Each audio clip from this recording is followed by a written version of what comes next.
Kenya's economic recovery has been negatively impacted by persistent supply shocks. This is according to National Treasury CS, Professor Njuguna Ndung'u.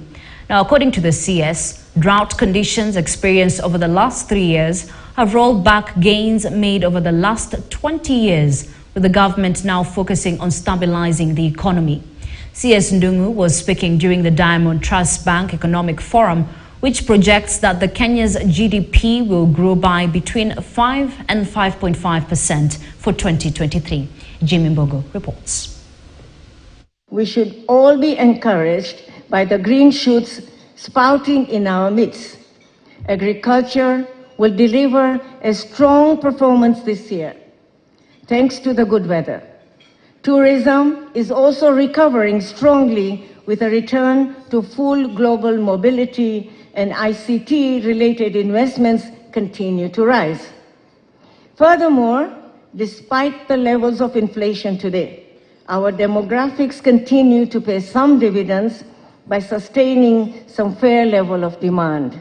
In fact, headline growth forecasts for Kenya are still very encouraging. The economy is expected to grow between 5% and 5.5% in 2023, a decent short above the global average of around 3%.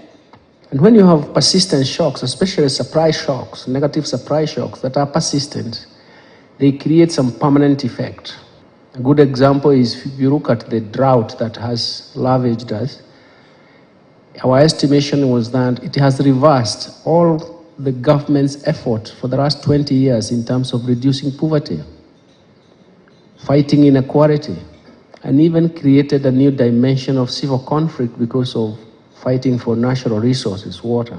And so somebody asked me, what will it take for an economic recovery? First, we have to go back and look at our human capital development and what we really need to do. And the most important thing was to focus on education, focus on health. The second factor I talked about was actually markets. We have to develop the markets. We have to nudge the markets to the optimal path. We have to protect those markets, because if you don't protect them, you know what happens. And it is any market. The Global Peace Foundation of Kenya, led by their patron, Dr. Manu Chandaria, has initiated